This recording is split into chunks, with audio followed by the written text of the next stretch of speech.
Hello, welcome back. Yeah, I decided to do the Swedish meatballs tonight, and I came in here a few minutes ago to start doing my prep, to get everything done, and I was going over everything in my head, and I realized I can't really do any prep because then it's just me talking. I can do the prep while we're actually doing this. So, without any further ado, let's get started. I've got in this bowl 3/4 of a pound of pork. Got a small onion here. I am grating half of it. Oh, I didn't grab my meatballs. I mean, not meatballs. Breadcrumbs. I'll throw it just in the cabinet. It's fine. Okay. Plain breadcrumbs, 1 egg,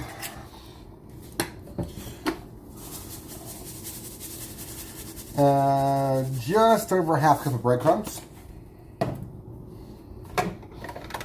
We want our minced onion in there. I'm going to use that in a few minutes. Go ahead and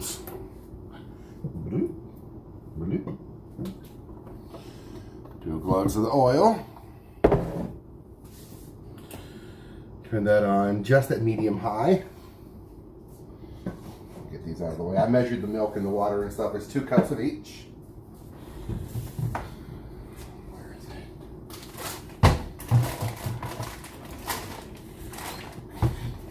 The pasta I'm using, I'm just going to use some shells that I had. I was going to use egg noodles, and I told my husband not to buy any at the store, but then I realized I actually don't have enough.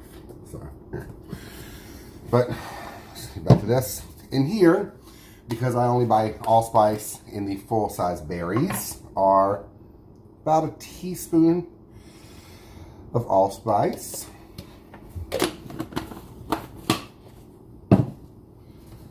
And gonna hit that.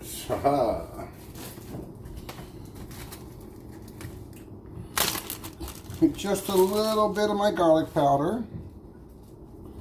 About a teaspoon.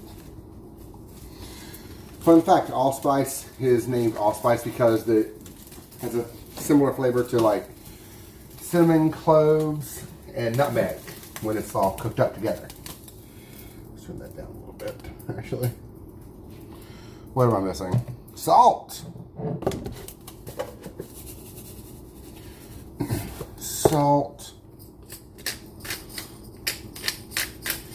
A bit of this. I want to stick with the black pepper for this one. I think it'll go better.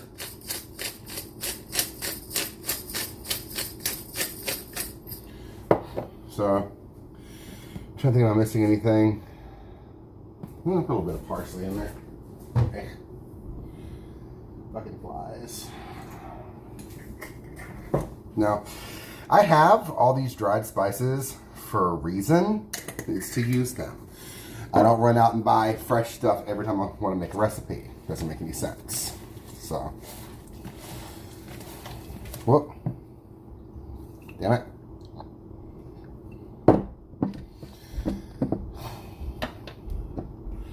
Just a little bit of Worcester sauce.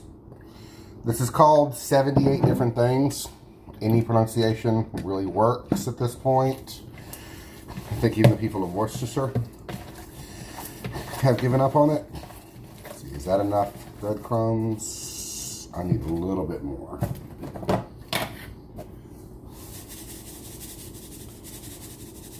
Yeah, this recipe is much better for, what is it? Like a pound of meat, but I don't have a pound of meat. I could have used something else, but I just wanted to use this pork I had. I honestly think pork's more traditional for some reason. I'm probably wrong.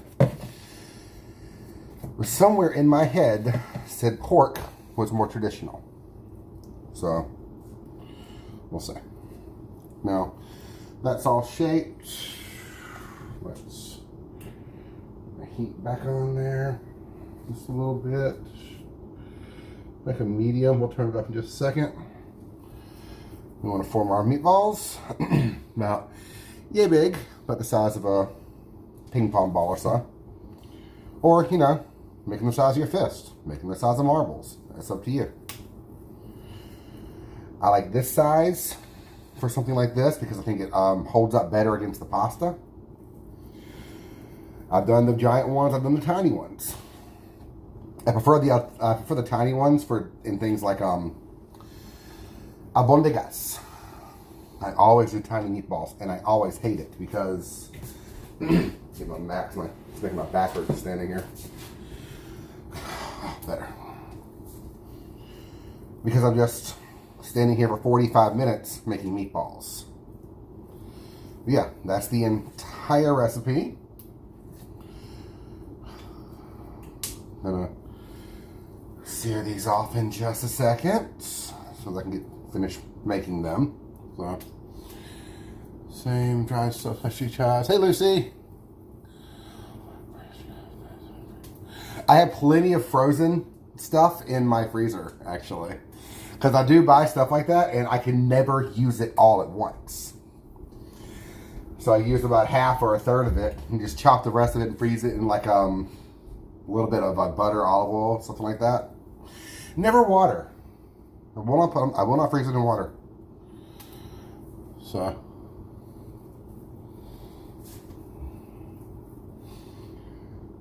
See, I won't do that. I won't use them to flavor like the fry. Well, let me explain. I don't want to put my cube of fresh rosemary and olive oil in to cook my steak. I want to put it in when the steak is just over halfway cooked. If I put it in too soon, I'm going to burn the olive oil. I'm going to burn the rosemary, and that's not going to be a good flavor. So when I do it for something like that, I always use it and I hold on to it for like a couple of minutes for the end. Or I'll get a good sear on one side of the steak kind of thing. Then I'll drop it in.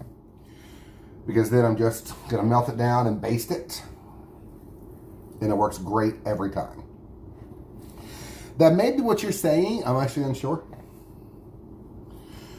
But the way I read it in my head was that you're saying you take the little block of frozen olive oil and rosemary, just for example, and put it in your pan, get it crazy hot, then add your meat. Ain't nobody asking your opinion.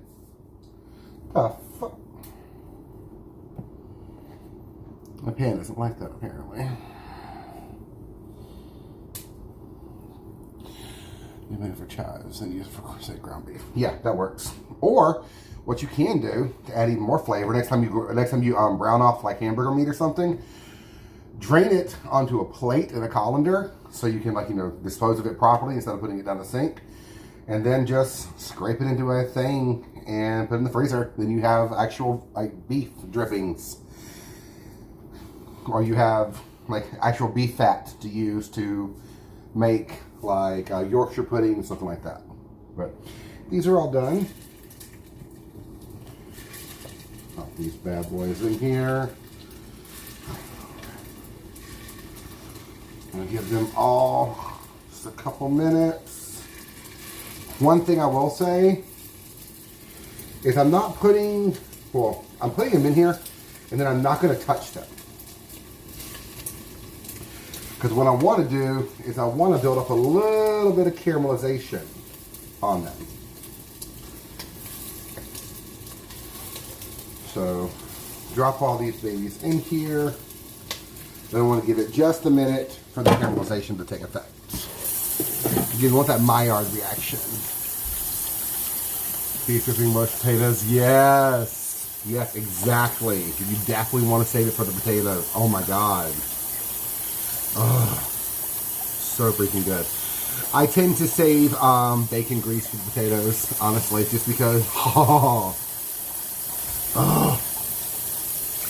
And I don't cook bacon on top of the stove. I cook it in a pan in the oven, and it works out better. Because then you take the whole pan, dip it in, call it a day. But let's get this ready. This is 2 cups of water, just in this regular old ass cup right here.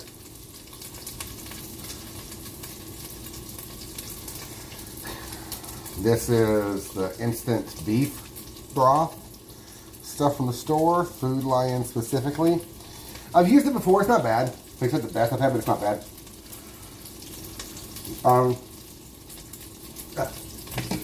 That's all.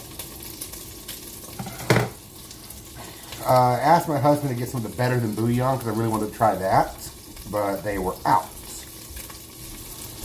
So we're using this stuff today.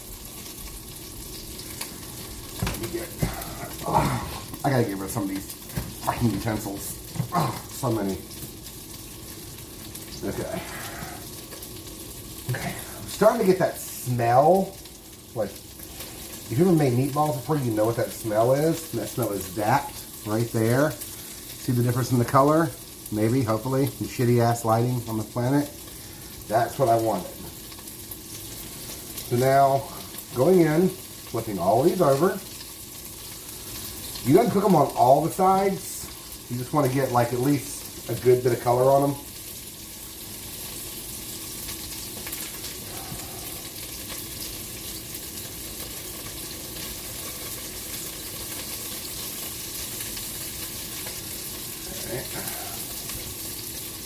And we're going to thicken this using the starch from the pasta. Again, one pot meal, so all the pasta stuff is going in here as well. And it's going to cook with the meatballs. Stop being an asshole and flip. There we go.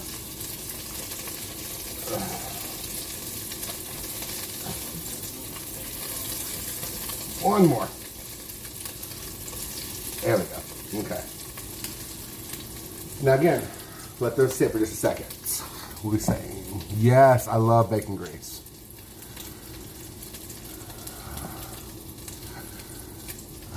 Let's see if I can read the rest of your comment here. Then cooking in the homemade sauces and pasta. Yes, love, love, love, love, love, love all of that. Love every inch of that. But I cook it about 70% done. I like that chewy. Like, I don't like it crispy, like the chewy bacon. And I also buy the really thick stuff, the thick cut stuff from the butcher. Lowe's Foods has a double smoked bacon that is astounding if you can catch it on sale. It's usually like $8 a pound, but I really enjoy it because it feels like it has less salt than the other bacons. Because bacon can be way, way, way overly salty so quickly, and I cannot handle that. Oh no, girl, you're totally fine. Like, I'm here to answer questions. I want to interact. Like, let's do this. Like, yeah, again, like I just said, you got to flip them over and give them another minute or so because you want that color on all the sides. So, feels like that was about a minute. Let's check. The color's getting there. I'm going to give it like 30 more seconds or so.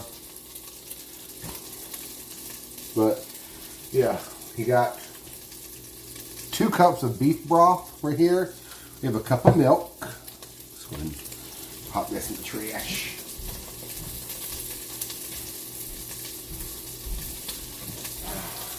Put this up. Don't need that anymore. Worcestershire. I'm going to keep the Worcestershire sauce out for just a minute or so, just because I want to see, you know, how everything tastes. Because this is basically like the best flavor ever. So cheap, it's so delicious, it's so good. Okay. Now, before I pour the water in, yeah. Okay. You see that color right there? Now you see the very different color on both sides. That's what you're going for.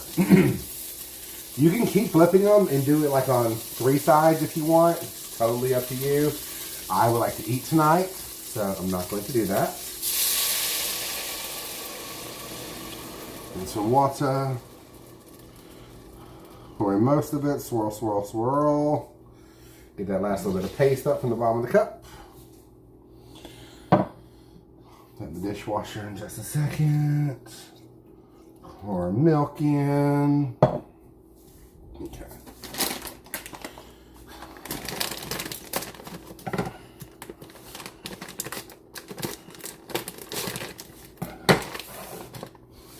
Okay, traditionally, again, egg noodles is used for this dish, but I just want to go ahead and use these noodles I have. I have a lot of noodles. Like I have a lot of noodles. I have so many noodles. Yeah, this brand, La Molasana, probably saying that wrong, so I'm sorry. They're amazing, but Walmart had this on sale for 25 cents a bag for all of their pastas, and I have no idea why, because it's all bronze die cut. If you've never had bronze die cut pasta, I suggest it. What basically it means is the pasta doesn't come out smooth. It comes out like a tiny bit craggy, is the best way to say it. It's really a rough surface, and then when you cook it, the rough surface of course softens up some, but it actually helps sauce stick to it better because there's a little bit more surface area than a normal noodle. So yeah, in fact you cannot see it at all, but well, maybe you can a little bit. Yeah, let me see. Let me get a couple of these out here.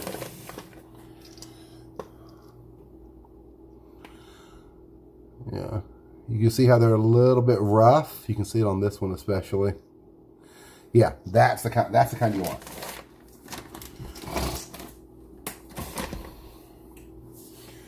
Well, we are going to use the starch that comes off of these to actually make our sauce nice and thick. And of course, we're going to cheat and use a little bit of Parmesan, but you know, whatever.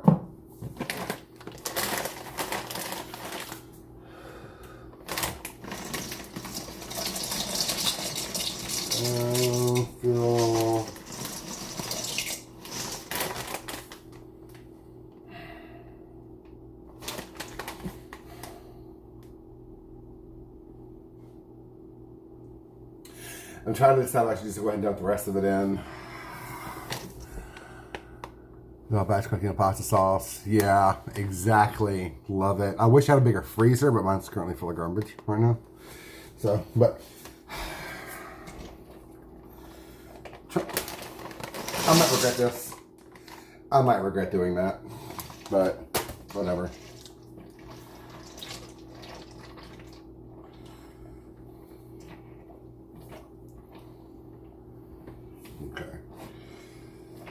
Okay, now I'm going to cover this and let this cook for about 10 minutes. And again, if you grew up in a house like I did, or like I currently live in now, you don't know where a single one of your damn pot lids are, but you have plates. So,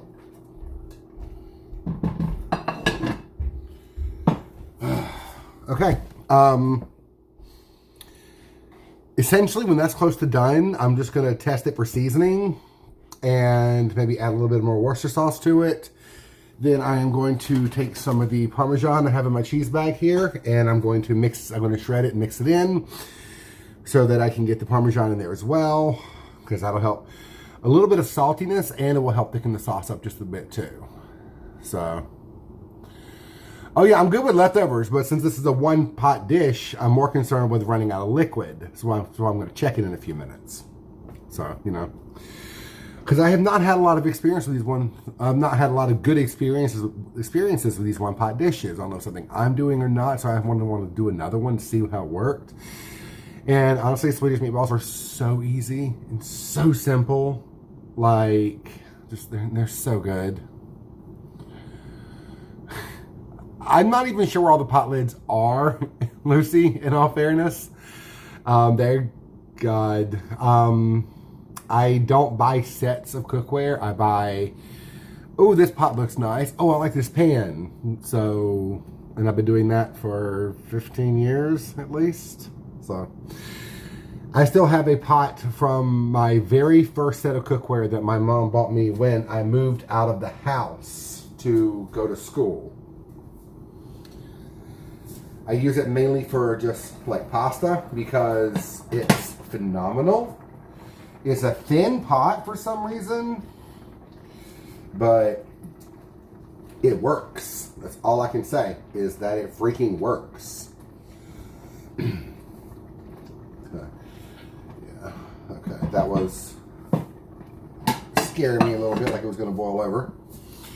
But yes, Frisbees. They just get lost in the move. There was a point in my life where I moved every year and a half, 2 years. Like, I was very nomadic. I live in Colombia now, and I've had a Colombia address for 13 years. 14, 15, 13 years. 13 years. 14. Whatever. But I've lived in 1, 2, 3, 4, 5 different places in those 14 years. So, yeah.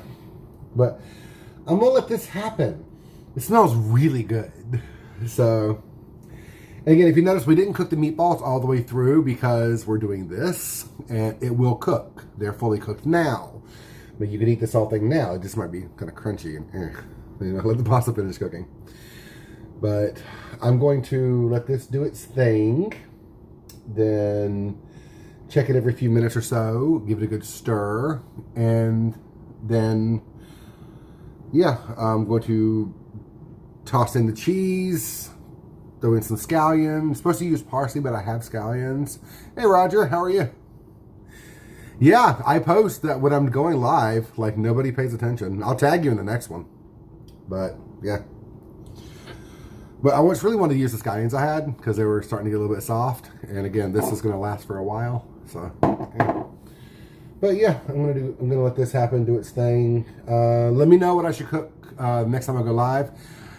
I don't know if I can do it live tomorrow night or not. I'm actually unsure. I think we have plans. Like, I can't be 100% on that. So, yeah.